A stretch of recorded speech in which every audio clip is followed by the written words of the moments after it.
mientras no se nos ocurre alguna otra cosa, independientemente de que sí haya cosas que, por mi parte, cosas que sí se podrían añadir a los temas teóricas.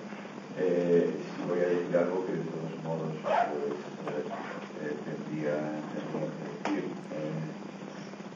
que es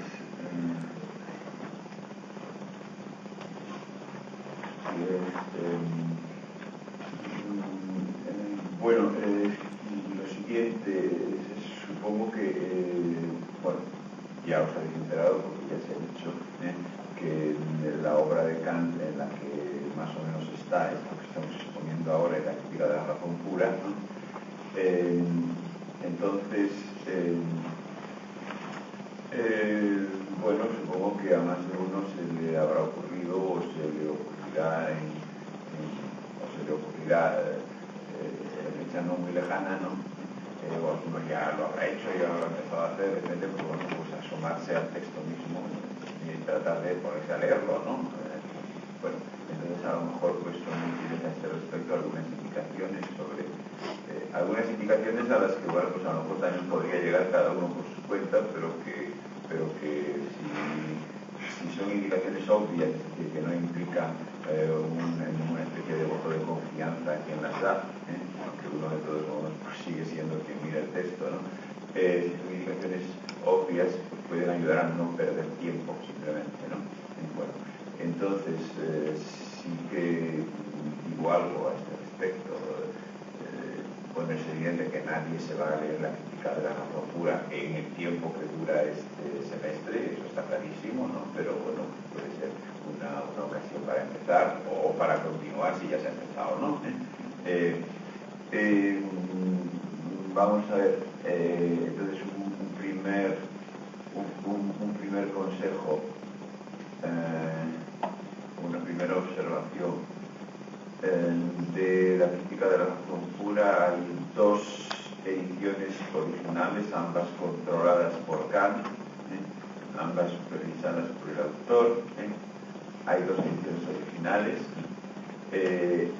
y de la crítica de la razón pura hay dos ediciones originales que tienen en algunas partes y concretamente en las partes más problemáticas, en las partes, digamos, más difíciles también para el autor, ¿no?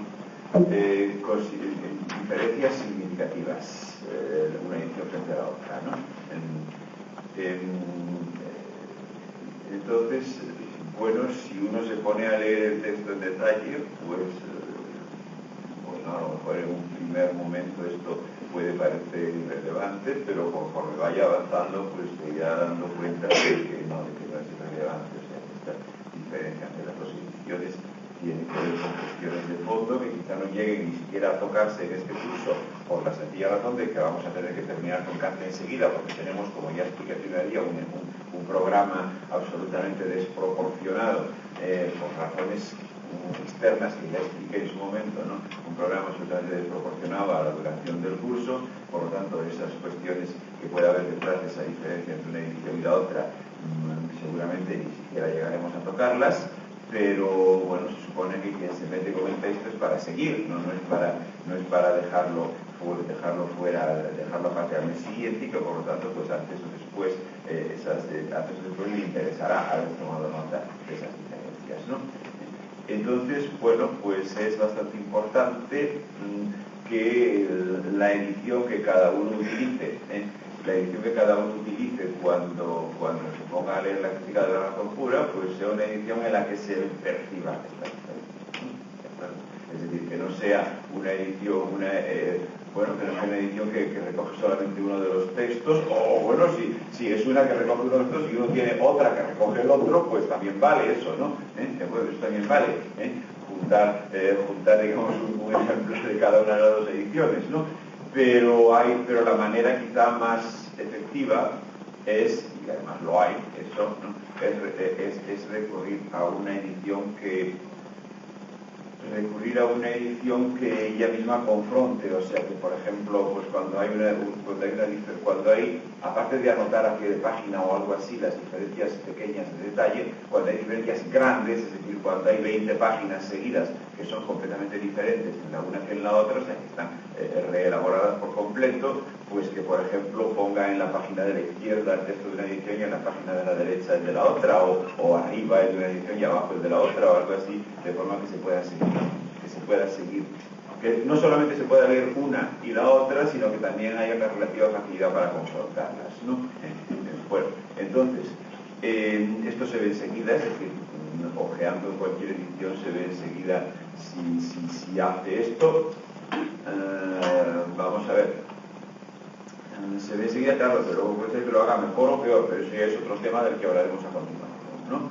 Es otro tema del que hablaremos a continuación. Entonces, lo primero,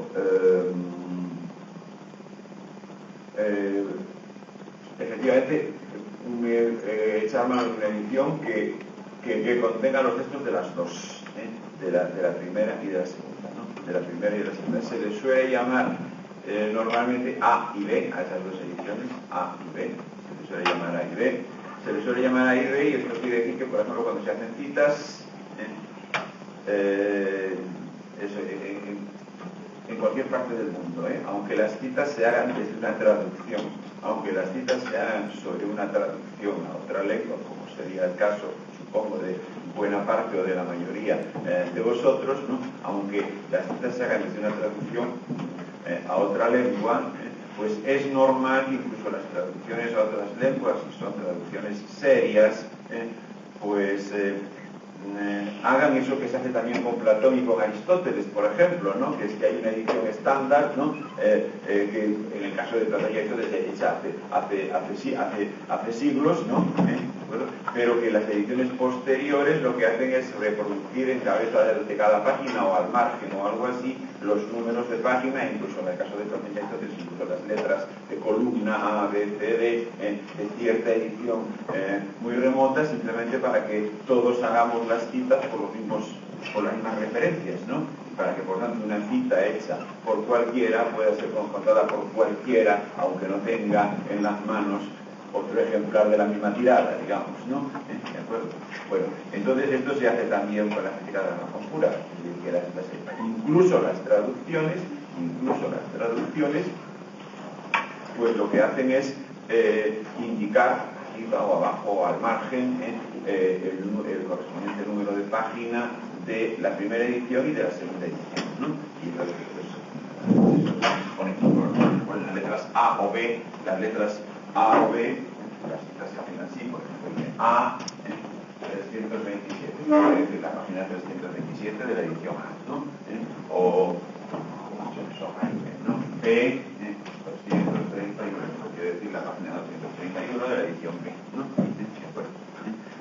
Eso, esto de A y B no quiere decir que haya que irse a la primera edición o a la segunda, sino que todas las ediciones posteriores, cuando son un poco serias, pues indican al margen o de alguna otra manera estas divisiones de número de páginas de las dos primeras ediciones, con el fin de que, digamos, las citas que hagamos todos pues se puedan, o sea, no se puede hacer un trabajo de Kant, un trabajo sobre Kant, no se puede, o en un trabajo cualquiera,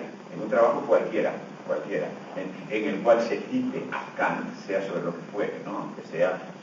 aunque sea sobre otro autor o sobre un autor en particular, un trabajo de filosofía, o incluso no de filosofía, sino de un trabajo serio en general, ¿no? No se puede citar algo de la crítica de la razón pura diciendo editorial Alfaguara, página 27, ¿no? Por una razón muy sencilla, que es que se supone que los trabajos filosóficos, científicos, etcétera, son para que los pueda leer cualquiera. Cualquiera quiere decir en cualquier parte del mundo, ¿no? En cualquier parte del mundo, ¿no? Y bueno, pues por ejemplo en Nueva Zelanda no saben lo que es editorial Alfaguara, ¿no? Ni es probable que tengan ese ejemplar a mano, ¿no? Y por tanto no podrían localizar esa cita, no podrían ver el contexto y no podrían controlarla, ¿no? ¿De acuerdo? Se supone que los trabajos científicos, filosóficos y demás, son para que los pueda controlar cualquiera. Entonces hay que hacer las citas por procedimientos que sean universalmente válidos, ¿no? ¿De acuerdo? El procedimiento universalmente válido, en el caso de la crítica de la razón pura, es ese, ¿no? Es decir, A, tanto, B, ¿no? Bueno, entonces, además de esto del procedimiento universalmente válido de citar, en el cual no hago más que citar, vamos, reproducir o mencionar algo que bueno, que a lo mejor ya os habéis encontrado referente a Kant o a otros autores, por ejemplo, acabo de decirlo hace un momento, a Platón, a Aristóteles, ¿no? Que también hay unos procedimientos, digamos, universales de citar, que supone que tiene que tener todo el mundo, ¿no? Aparte de eso del procedimiento de cita, es que además efectivamente hay unas diferencias significativas entre una edición y la otra, que pues, quizá en este curso no llegaremos a hablar de ellas o no llegarán a tener que entrar en juego por lo que hizo en el primer minuto de esta misma clase, que viene ya de lo que hizo atrás, ¿no? Pero que de todos modos son diferencias significativas. Cuando el texto entonces está en las dos, lo que está en las dos ediciones, pues se ponen entonces la referencia de las dos, A tantos y B, ¿no? Bueno, entonces, bueno, conviene que ya desde el principio uno se acostumbre a estas cosas, aunque de entrada no vaya a hacer un gran uso de ellas, ¿no? ¿De acuerdo? Pero bueno, conviene irse acostumbrando, y además sobre todo conviene, claro, que cuando te encuentras por ahí una cita de Kant y tú tienes a lo mejor un texto de Kant delante, pues poder buscar el contexto, ¿no? Entonces eso solo lo puedes hacer si la edición que manejas indica al margen o como sea esos momentos, ¿no? Que por otra parte lo suelen hacer todas las ediciones algo serias, aunque sean traducidas, lo suelen hacer, ¿no? Bueno, otra indicación para los que se pongan a leer, ¿no? Otra indicación para los que se pongan a leer. Bueno, como que no va a pasar nada si empiezan por el prólogo, no va a pasar nada, pero quizás sea más inteligente, digamos, no empezar por lo menos no empeñarse en empezar por el prólogo, o sea, no leer como si lo primero fuese el prólogo, porque no es verdad que lo primero sea el prólogo. Claro, es decir, que suelen aparecer dos prólogos, uno que es el prólogo a la primera edición y otro que es el prólogo a la segunda edición, ¿no? ¿De acuerdo? Suelen aparecer dos prólogos y suelen aparecer, como es obvio, en las ediciones en cabecera, pues delante de todo, ¿no?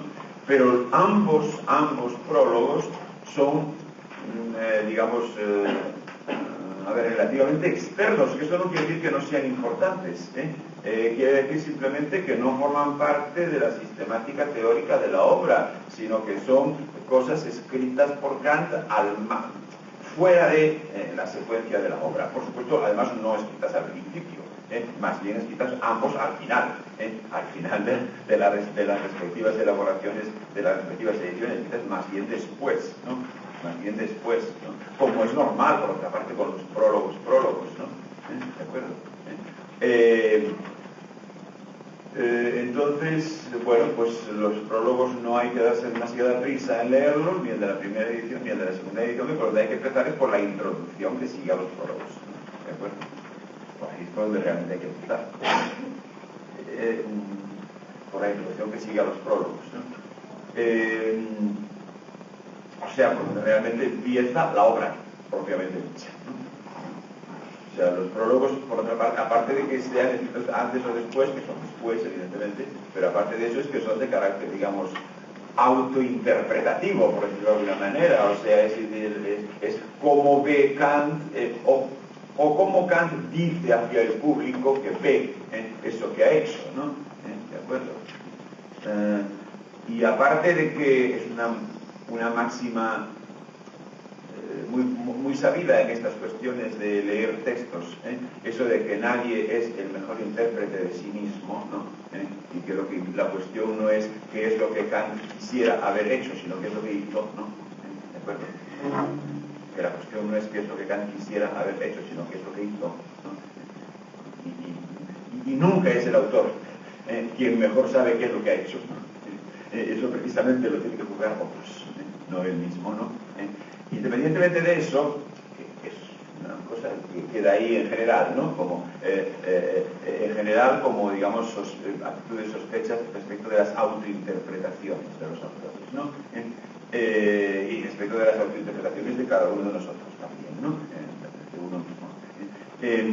Aparte de esa duda general, es que además también entra ahí un poco la cuestión de cómo Kant quería aparecer, ¿no? O sea, no solamente qué es lo que ha hecho como filósofo, sino también cómo quiere que el público reciba eso, etcétera, ¿no? Y por tanto esos prólogos son, por así decir, más coyunturales que el resto de la obra, ¿no? Más relacionados con la hipotética reflexión de la obra por el público de su momento, ¿no? De su momento un par de décadas después, ¿no? Esto no quiere decir que no sean importantes, pero quiere decir no forman parte estrictamente de la construcción teórica de la obra, ¿no? Sino que son estos de acompañamiento, por así decirlo, ¿no? Entonces,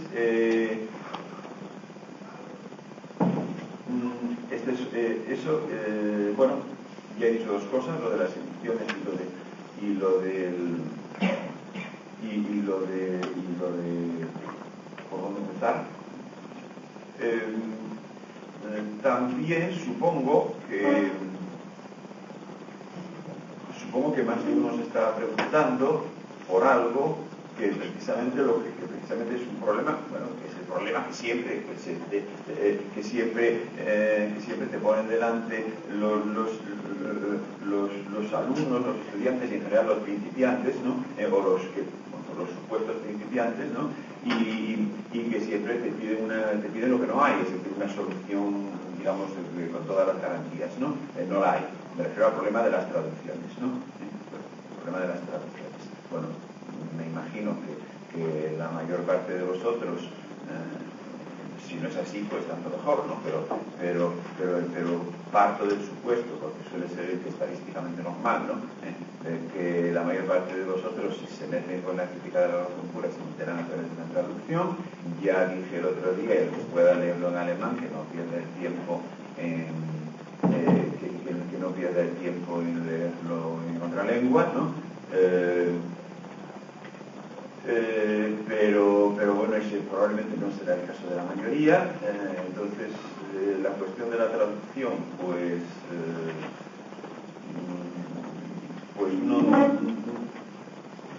no tiene una solución fácil. Es decir, hay defectos, o sea, digamos, no hay una traducción que podamos decir esta es la buena y esta es la garantizable.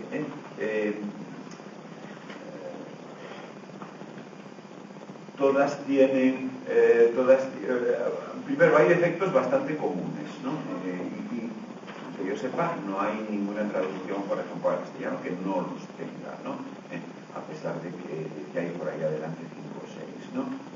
Hay defectos bastante generales, como por ejemplo el que alguna vez, pues alguna palabra, un par de palabras, o sea, 2 palabras, que en el alemán actual, normal, incluso en el alemán de hace 50 años, o si queréis, de hace un siglo, ¿no?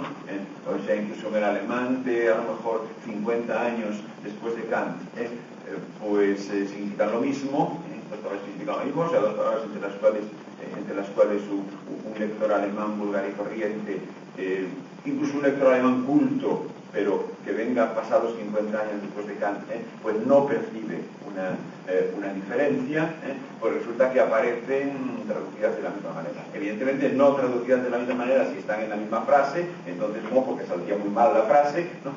Pero sí, en cambio, cuando aparecen a distancias de bastantes páginas la una de la otra. Entonces aparecen traducidas de la misma manera porque, bueno, pues supongo que porque para el traductor significa lo mismo, o porque no se fijó, o por lo que sea, ¿no? Aparecen traducidas de la misma manera cuando a lo mejor resulta que son palabras que justamente en el alemán de Kant no significan lo mismo, ¿no? Bueno, entonces estas cosas ocurren, no ocurre solo con Kant, y qué le vamos a hacer, ¿no? Es decir, que esto no tiene esto pues uno se irá dando cuenta o se irá enterando, digamos, o tendrá problemas y al final pues acabará resolviéndolos cuando se encuentre con alguien, que puede ser en una clase o puede ser en otro contexto, bueno, cuando de alguna manera pues se encuentre con algo o alguien que le deshaga el equipo, ¿no?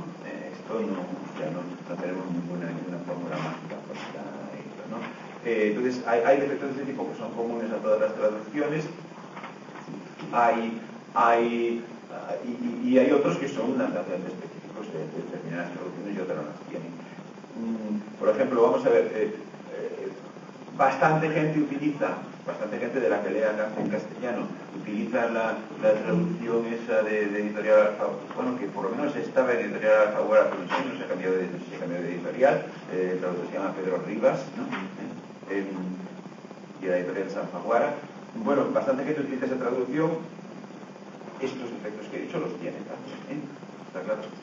Este tipo de, digamos, meteduras de pata, descuidos, o como se le quiera llamar, que acabo de mencionar, los tiene también, como las otras, ¿de acuerdo? Simplemente supongo que se utiliza, entre otras razones, porque es la más reciente. Y al ser la más reciente, pues se supone que ha aprendido algo de las otras o de los errores de las otras, o algo así. Bueno, pero este tipo de defectos sí los tiene también el tratado de ahora, y no conozco ninguna que no los tenga.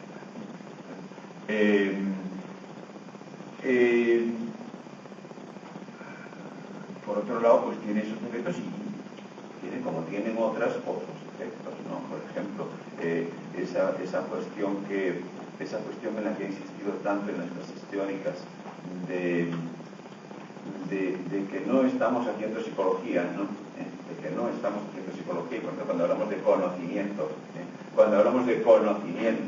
no nos estamos refiriendo a que yo tenga determinadas representaciones, sino a que esas representaciones sean válidas y que por lo tanto cuando preguntamos en qué consiste el conocimiento o por la naturaleza del conocimiento o algo así, pues no nos estamos preguntando qué es lo que pasa en mi mente, sino que por lo que nos estamos preguntando es en qué consiste la validez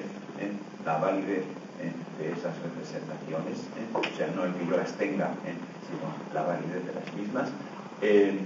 Esto de que no estamos haciendo psicología, otra cosa. Bueno, que esto que de alguna manera que tengamos que estar insistentemente recurriendo a esto, tiene que ver ciertamente con el modo de expresión que el propio Kant utiliza, es decir, por razones que no es ahora el momento de discernir, pues sí que es verdad que Kant, bueno, por de pronto empieza con la palabra conocimiento, ¿no? ¿De acuerdo? La palabra conocimiento que ya estamos acostumbrados a interpretarla de esta manera, que quizá no deberíamos interpretarla así, o sea, cuando interpretamos el concepto conocimiento, cuando lo interpretamos, el concepto conocimiento, de una manera psicológica, es decir, como algo que pasa en mi mente, ¿no? En realidad estamos nosotros mismos siendo inconsecuentes, ¿no? Estamos siendo inconsecuentes porque ciertamente fuera de ese contexto forzado y ficticio, ¿no? Específicamente académico, etcétera, pues nosotros no le llamamos conocer al hecho de tener representaciones, sino que le llamamos conocer a que las representaciones que tenemos sean válidas, efectivamente, ¿no? ¿De acuerdo? Por tanto, es verdad que entendemos por conocimiento habitualmente una validez y no un hecho psíquico, ¿no? ¿De acuerdo? Tenemos por conocimiento una validez y no un hecho psíquico. Deberíamos quizás ser consecuentes con eso, pero bueno, no lo somos por razones que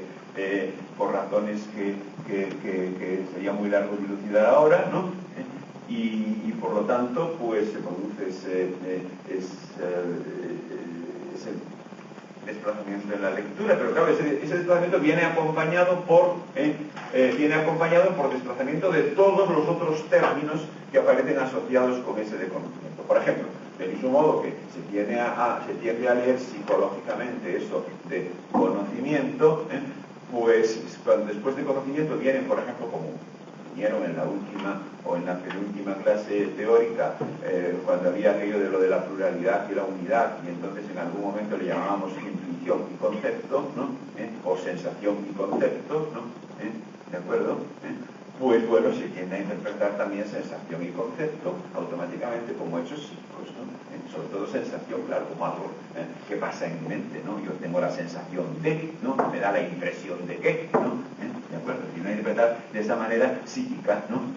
Está claro. Y lo mismo concepto, sobre todo, claro, cuando por la dinámica de estas palabras, pues, dice sensación y concepto, pues eso quiere decir que inevitablemente en algún contexto dirá sensibilidad y entendimiento, puesto que el funcionamiento por sensaciones se llama sensibilidad en cualquier lengua, por ejemplo en castellano, y el funcionamiento por concepto se llama entendimiento, ¿no?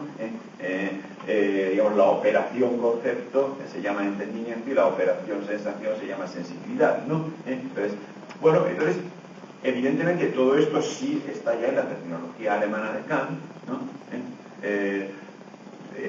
Por eso tenemos que llamarla atención, porque estará en cualquier, este problema estará en cualquier traducción, o sea, ninguna traducción evitará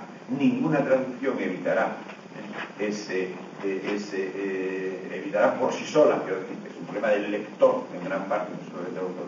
Ninguna traducción evitará ese malentendido psicologizante, digamos, ¿no? Ninguna traducción evitará esto, pero lo que pasa es que puede haber gestos del traductor que lo posibiliten o no lo posibiliten, ¿no? Por ejemplo, en esa misma traducción que acabo de mencionar, ¿no? En esta de Pedro Rivas, que repito, de todos modos es la que se utiliza normalmente, ¿no? Pues en esa traducción, pues en algún momento en que Kant emplea un término, no como término, o sea, no, en este caso no se trata de un término kantiano ni nada por el estilo, sino que simplemente Kant se deja llevar por la dinámica de la expresión, ¿no? A designar el conjunto de todo eso, o sea, de la sensibilidad, el entendimiento, la sensación, el concepto, todas esas cosas, esos nombres, todo eso que tiene esos nombres que hemos citado, se deja llevar por la dinámica. En algún momento tiene que emplear una palabra para designar el conjunto indiferenciado de todo eso, incluso una palabra que es una palabra colectiva, ¿no? Que es un término colectivo.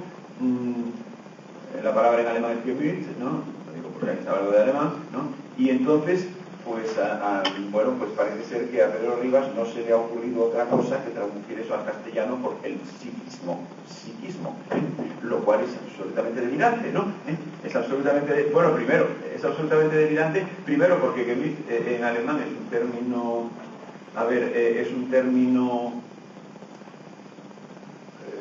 es un término muy poco técnico, o sea, muy de casi de lenguaje cotidiano o incluso algo poético, por decirlo de alguna manera, si tiene alguna manera, mientras que lo de psiquismo es una cosa muy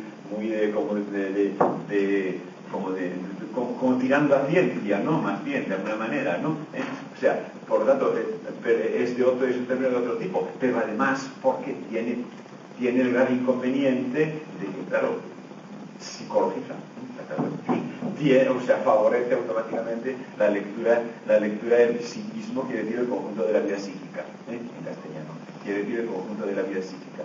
La palabra alemana en cuestión, pues sí que significa el conjunto de algo, sí que es una palabra de significado colectivo, englobante, pero que no tiene esa connotación, en primer lugar porque no es una palabra que suene al lenguaje científico, como si es psiquismo, ¿no?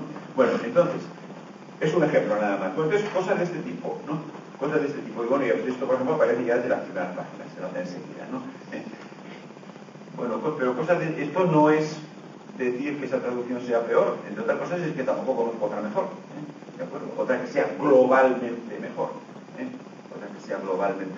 ¿no? Simplemente digo que todas las traducciones pues hay que manejarlas con cierto cuidado, o sea, uno tiene siempre que reservar un margen de posible despiste, eventualmente debido a la ineficacia o a la intuición de la traducción, ¿no? Solo dije que no fuese posible superar esa situación, pero una cosa es que sea posible en abstracto y otra cosa es que haya posibilidad de hacerlo, ¿no? A lo mejor es que ni siquiera vale la pena, digo a lo mejor, no estoy sentando en hipótesis, a lo mejor es que ni siquiera vale la pena pelear tanto todos los días por corregir las traducciones, porque se gasta más tiempo en eso que el que se gastaría en aprender alemán todos, ¿no? Entonces, ya, evidentemente, si para gastar tanto tiempo en ese tipo de cosas, pues gastemos ese mismo tiempo en aprender alemán, que además sirve para más cosas todavía, ¿no? ¿De acuerdo? Bien, entonces, bueno, esto es lo que quería decir a propósito de las eventualidades de lectura, ¿no? De entrada no se me ocurre nada más.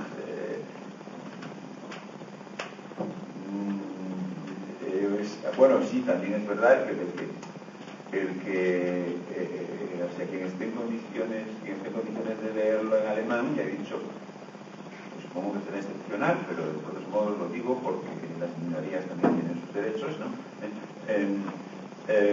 Quien esté en condiciones de leerlo en alemán, pues que no pierda el tiempo, repito, en leerlo en castellano, y si quiera también alguna indicación sobre qué edición puede utilizar mejor o peor que otra, pues mejor es que me lo pregunte aparte, porque si no resultaría, bueno, digo porque como supongo que es un caso minoritario, podría resultar pedante explicarlo así directamente para todos, ¿no? Pues vamos, vale la misma regla general, esa que he dicho de la confrontación de las dos ediciones, ¿no? Vale la misma regla general, esa de la confrontación de la edición A con la edición B, ¿no? También, bueno, se puede decir que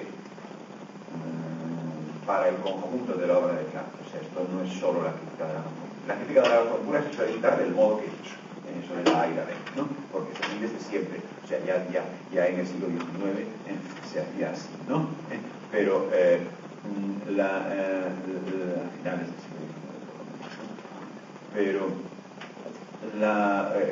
para el resto de la obra de Kant, bueno, pues también para el conjunto de la obra hay una edición, pero esto ya se refiere solamente al alemán, aquí ya no entran las traducciones. También hay una edición que es la que se suele tomar normalmente como patrón de medida, y por tanto también suele ocurrir eso, pero esto ya no es tan general,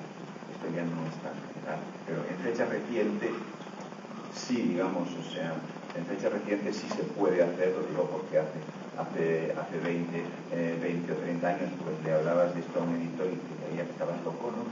Pero actualmente ya sí se puede hacer, ¿no? El poner eso de los números de la edición esa estándar en el margen, incluso por lo que se refiere a obras que no son la crítica de la razón pura.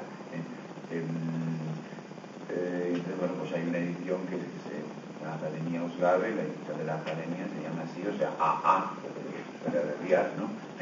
Y bueno, pues el resto de las obras de Kant se suele indicar por el número de tomo de página de la edición en cuestión, que suele aparecer reproducido incluso últimamente, pero muy últimamente, incluso en las traducciones, ¿no? Entonces, bueno, en esa edición estándar, ¿no?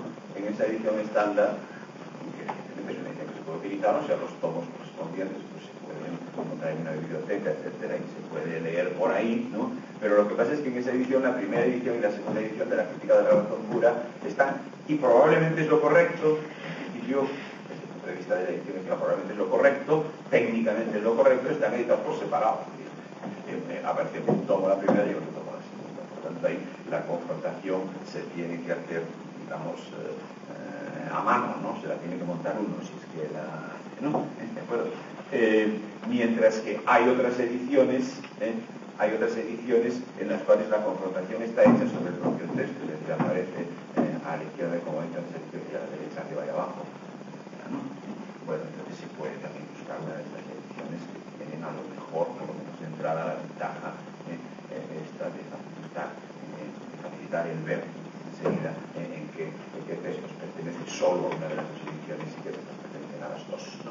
O sea que con el sistema de la Academia Ausgabe solamente se puede hacer buscando ad hoc, ¿no? Bueno, entonces, bueno, he terminado con este asunto, ¿no? Creo que de las cosas de las que hay que enterarse al respecto, pues ya os habéis enterado. Y entonces, bueno, hay más cosas en relación con la clase teórica, las anteriores que sí que hay que decir también, pero de todos modos, sí hay que decir también por mi parte, o sea que sí, como quiero necesario decir, pero de todos modos, llegado a este punto ya abro el posible turno de intervenciones en el sentido de que ahora como ya lo que voy a decir a continuación es con referencia a las clases teóricas dadas, ¿no? Y esas clases teóricas pues las habéis seguido vosotros, se supone, pues entonces digo que si alguien tiene, o sea, que si alguien ha captado alguna cuestión que si alguien ha captado alguna cuestión que considere, sobre la que considere necesario que insistamos o que haya algunas cosas que aclarar, pues que ahora es el momento de que lo digan.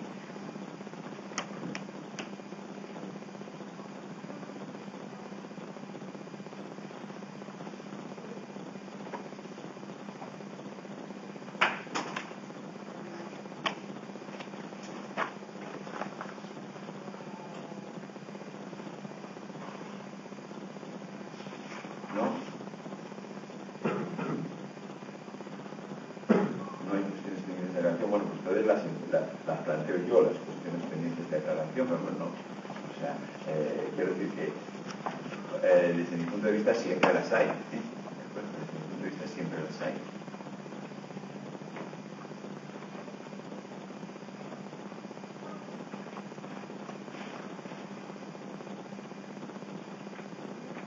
No, bueno, pues sí, lo planteo yo, entonces vamos a ver. Bueno,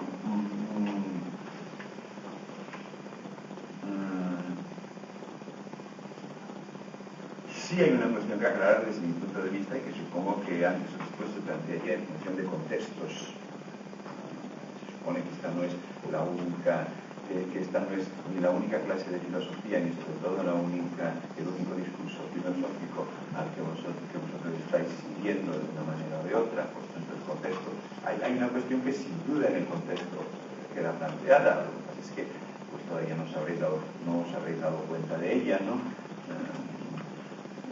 Algo así, pero y a lo mejor pues la manera en que yo la formulo no es la manera en que la hayáis percibido vosotros, es decir, la hayáis percibido a la primera de cambio, ¿no? Pero bueno, de todos modos sí que la percibiréis antes o después, referente al concepto que apareció ya en el primer momento de la clase, que es el concepto de juicio analítico, ¿no? Juicio analítico, o sea, que lo definíamos de una determinada manera, era aquello del concepto considerado como lista de notas, ¿no? Aquello del bípedo de implume, ¿no? Hombre definido, por ejemplo, como bípedo de implume, ¿no?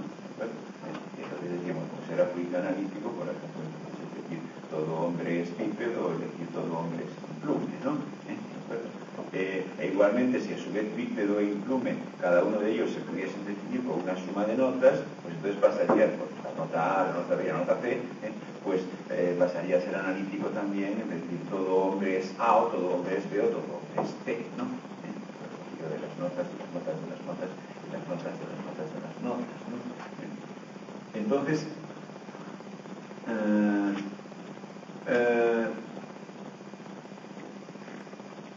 así era como lo definíamos, pero aparte de que así fuese como lo definíamos, es que además decíamos, bueno, y esto, la connotación, que la importancia que tiene este concepto en Kant, es que eso tiene la connotación de juicio o enunciado, decíamos, semánticamente vacío, o sea, juicio o enunciado que no dice nada, que tiene la forma gramatical de un juicio o de un enunciado, pero que en realidad no juzga ni enuncia nada, que es vacío, que no tiene contenido alguno.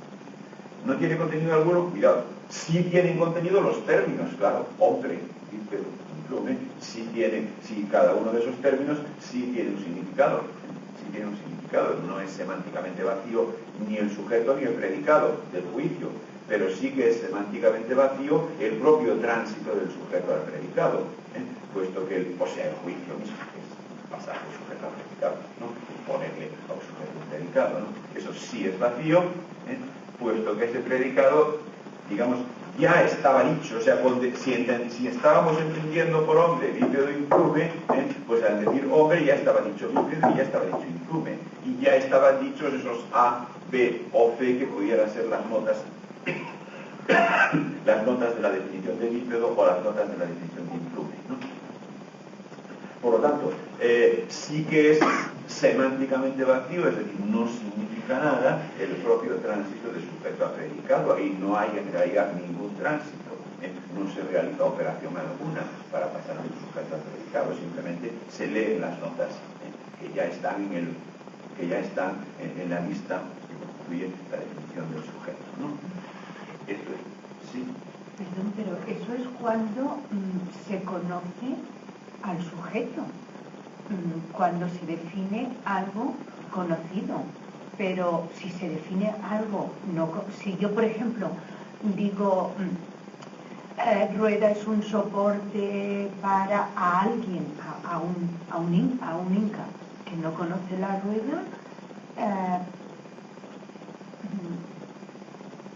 en el sujeto, en rueda, no, para el Inca no hay contenido, no hay ningún contenido. Sí, primero, siempre que decir, siempre que empleamos una palabra, para decir algo, o para pretender decir algo, se supone que la palabra tiene eso que llamamos una definición nominal, una adopción de significado para la palabra, ¿no? ¿Me explico? Sí. Excepto en ese otro caso en el que lo que hacemos precisamente es introducir la palabra, ¿no? ¿De acuerdo? Introducir, lo del Inca, ¿no? Claro. Bueno, es introducir, que no sé si, o sea, el ejemplo no es mío, ¿no? De lo que se Inca, ¿no? Vamos a ver. Entonces, excepto cuando lo que hacemos es introducir la palabra, ¿no? O sea, digamos, bautizar una cosa, ¿no? ¿Me explico? Excepto cuando lo que hacemos es bautizar, ¿no? Cuando lo que hacemos es bautizar, digamos, ahí no hay juicio alguno, ¿no? O sea, cuando lo que hacemos es bautizar, eso es simplemente la adopción por convenio de una palabra para designar una cosa, ¿no? Y a esto vamos a llamarle tal, ¿no? ¿De acuerdo? Como cuando bautiza, como cuando le pones un nombre a un recién nacido, ¿no? ¿Está claro? Que no estás diciendo nada sobre él, faltaría más, ¿no? ¿Está claro? ¿Entendido? O sea, no estás diciendo nada sobre él, por eso llamarle Benito, ¿no? Pongamos por caso, ¿no? Entonces le pones un nombre, ¿no? ¿Entendido? Bueno, entonces, esto es lo que pasa cuando lo único que se hace es establecer un nombre, ¿no? ¿De acuerdo? Eso es simplemente un convenio, eso no es un juicio, no un enunciado, es un convenio. En el caso ese del llamado Inca, ¿no? Pues simplemente lo que pasa es que informas al Inca de que ese convenio ya está establecido, ¿no? ¿De acuerdo? Y eso es un juicio, claro, es un juicio informativo histórico, digamos, ¿no? Histórico, simplemente, o sea, dice, bueno, pues mira, en Europa, por caso, ¿no? En Europa existe este artefacto y le llamamos rueda, ¿no? Le llaman rueda, ¿no? Con esta secuencia de sonidos, ¿no? ¿De acuerdo? Y eso claro, no solamente no es un juicio analítico, sino que además incluso es un juicio empírico, puesto que transmite un contenido histórico dado, ¿no? ¿De acuerdo? Eso es cuando simplemente se le pone nombre a una cosa, se bautiza algo. Pues es un convenio, o sea, un convenio que no es ni siquiera un juicio, ¿no? Sino simplemente un acuerdo, una decisión, no un conocimiento, ¿no? Una decisión, no un conocimiento, ¿no? O bien, si el convenio ya está adoptado y lo que pasa es que le transmites la palabra a otro, pues entonces eso sí que es un juicio, pero es un juicio informativo, empírico, histórico, ¿no? Pues a esto aquí le llamamos rueda, ¿no? ¿De acuerdo? Bien, por tanto, en una de las dos cosas no hay juicio alguno, ¿no? No hay enunciado alguno, y en la otra es un enunciado no solamente no analítico, sino que es incluso empírico, ¿no? Empírico, histórico, vamos, histórico en sentido amplio, ¿no? Es comunicar una situación históricamente dada, ¿no? Bien, fuera de esas dos situaciones, fuera de esas situaciones, evidentemente, siempre que empleamos una palabra, esa palabra tiene ya un significado, si no, no la empleamos, ¿está claro? ¿Entendido? Siempre que empleamos una palabra, esa palabra tiene ya un significado. Tiene ya un significado y además, en el hecho de emplearla, estamos asumiendo un significado, ¿no? ¿De acuerdo? Estamos asumiendo un significado. Entonces, el que el juicio sea analítico depende de las cosas siguientes. Depende de las cosas siguientes. Una, que el significado de la palabra sea efectivamente el de una lista de notas. ¿Me explico? Que podría no serlo. Vimos ejemplos en que no, en que la definición del significado de la palabra no era una lista de notas, sino que era una descripción de una operación, por ejemplo, ¿no? ¿De acuerdo? ¿Entendido? Una descripción de una operación, un haga usted esto, ¿no? ¿De acuerdo? Pero para que sea analítico tiene que ser, primero, que la definición del sujeto sea la definición de significado, eso que decía la definición nominal hace un rato, la definición de significado de la palabra que hace de sujeto, sea una lista de notas. Por eso he dicho, suponiendo que estamos entendiendo por hombre bípedo implume, ¿no? ¿De acuerdo? ¿Está claro? Que además ya dije, bueno, es una definición de hombre que adoptaba yo para poner el ejemplo, no estoy defendiendo que esa sea la definición de hombre, pero bueno, cuando decimos todo hombre es tal, estamos entendiendo por hombre algo, ¿no? Si no, no diríamos todo hombre es tal, ¿no? Estamos entendiendo por hombre algo. No emplearíamos la palabra hombre si esta no tuviese un significado que está más o menos confusamente definido, ¿no? Entonces, bueno, pues para que haya juicio analítico tiene que empezar por ocurrir, primero, que esa definición sea precisamente del tipo conjunto de notas. O sea, lista de notas, suma de notas, por ejemplo, bípedo implume, para hombre, ¿no? Definición que he puesto, evidentemente, de manera manifiestamente, entre comillas, irreal. Es una broma histórica, como sabemos llamar, lo recordé, ¿no? Es una broma histórica que está en algún diálogo de Platón, ¿no? Y que a veces pues la gente no ha sabido tomar con el debido sentido del humor y se han rasgado vestiduras en todas las épocas por esa falta de respeto a una cosa tan importante como el hombre, ¿no? De decir que hombre quiere decir ni más ni menos que bípedo implume, o sea, bicho con dos pies y que no tiene plumas, ¿no? ¿De acuerdo? Pero bueno, en todo caso tiene la particularidad que nos interesa aquí de que es una definición por lista de notas, ¿no? La nota bípedo y la nota implume, ¿no? La nota bípedo y la nota implume, ¿no? Y por lo tanto sirve para hacer, por ejemplo, sobre hombre juicios analíticos, ¿no? Por ejemplo, todo hombre es bípedo, todo hombre es implume. De momento solo esos dos. Si luego, a su vez, tanto bípedo como implume fuesen definibles en la forma de lista de notas, ¿no? O sea, una lista de notas para bípedo y una lista de notas para implume, entonces se podrían hacer más juicios analíticos sobre hombre, a saber, ponerle a hombre como predicado cualquiera de las notas que estuviesen en esas listas, ¿no? Cualquiera de las notas que estuviesen en esas listas, ¿no? O sea que detrás del juicio analítico hay siempre un concepto que está definido en la forma de una lista de notas. En la forma de una lista de notas, ¿no? ¿De acuerdo? Bueno, entonces vamos a ver.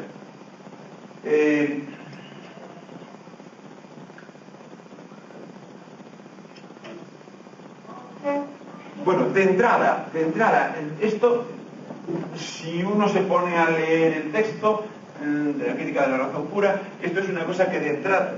A ver, aquí en clase lo hemos explicado eso así, en esos términos, ¿no? Hemos explicado eso en esos términos y le hemos añadido la connotación de que, bueno, si es así, entonces eso es efectivamente lo que llamaríamos un juicio vacío, ¿no? O sea, un juicio en el que no se juzga nada. O sea, es algo que tiene la forma gramatical de un juicio, la forma gramatical de un enunciado, la forma gramatical de una proposición, ¿no? ¿De acuerdo?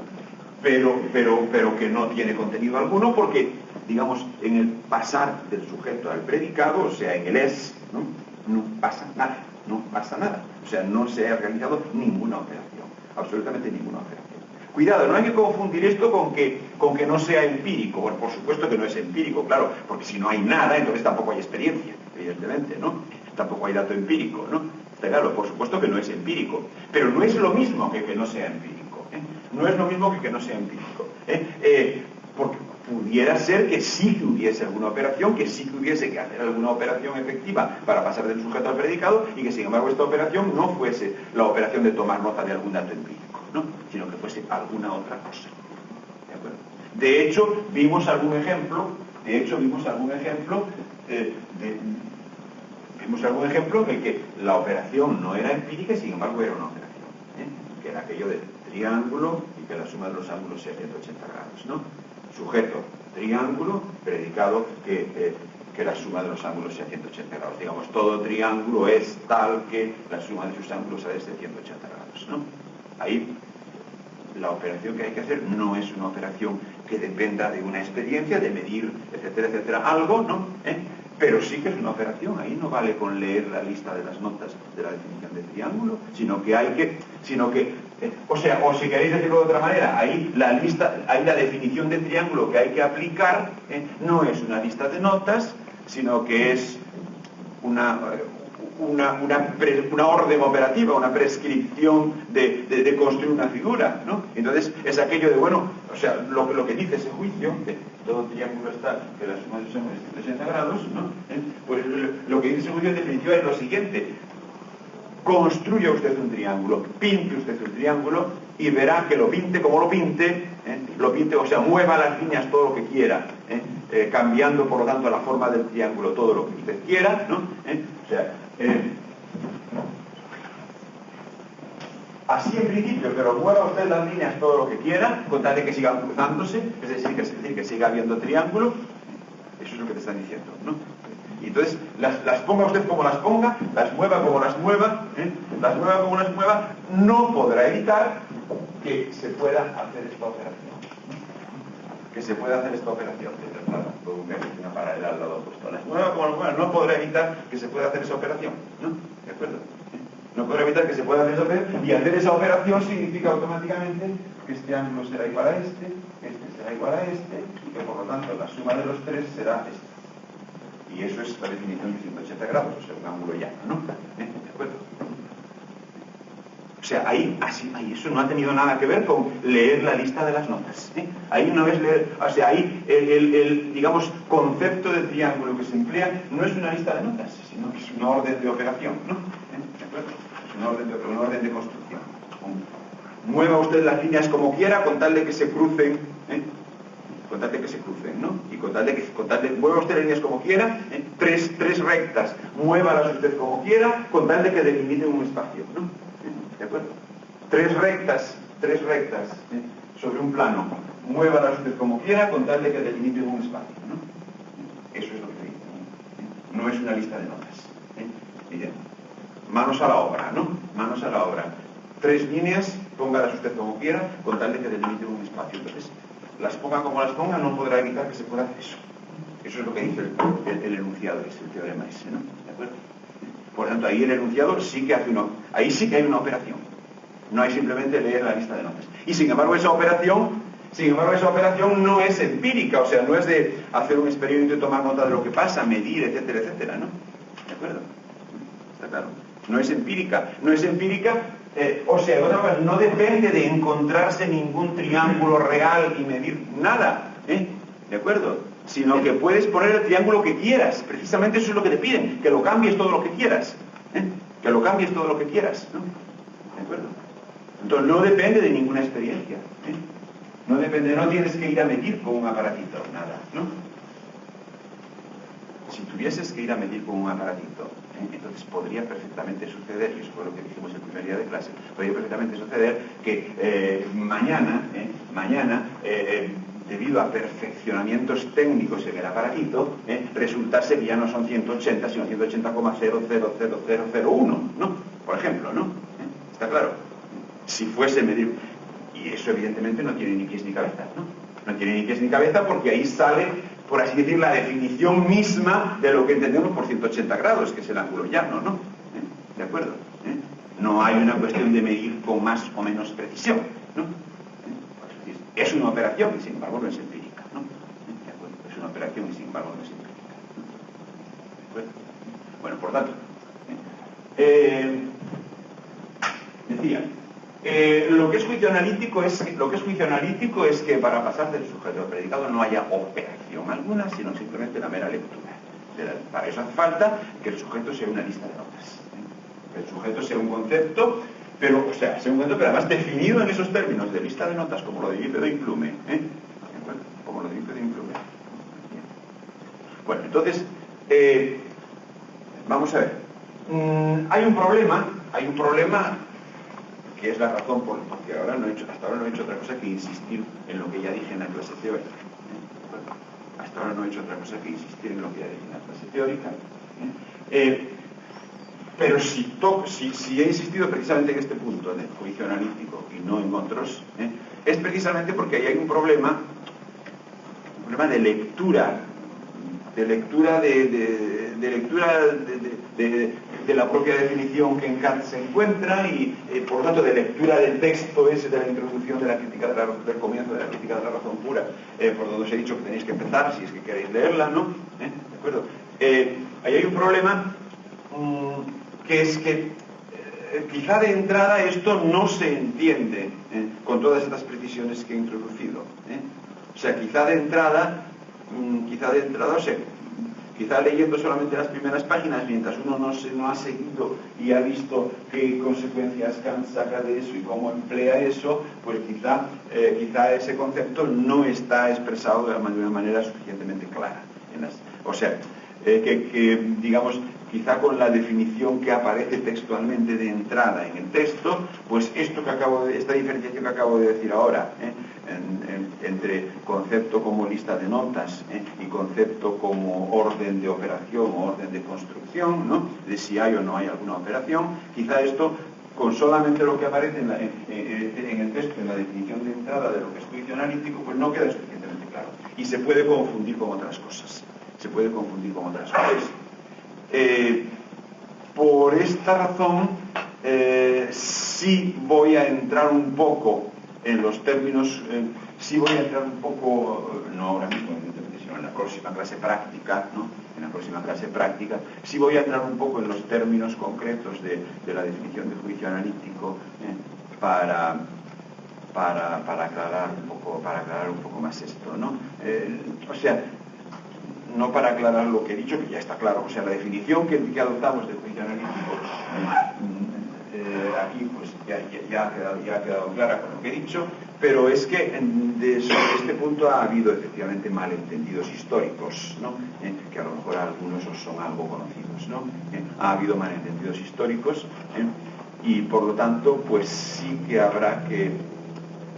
malentendidos históricos que además todavía aparecen reflejados en algunas definiciones que aparecen hoy en los manuales, no acerca de Kant, sino acerca de más cosas, ¿no? En algunas definiciones que aparecen hoy en los manuales han quedado reflejadas algunos malentendidos históricos sobre esta cuestión kantiana de lo que es y lo que no es un juicio analítico. Entonces tendremos que, para prevenir algunos de esos malentendidos que seguro que están presentes en el propio contexto vuestro, para prevenir de alguna manera esos malentendidos tendremos que dedicarle un poco más de atención a esto del juicio analítico y lo haremos en la próxima clase práctica porque ahora terminamos ya para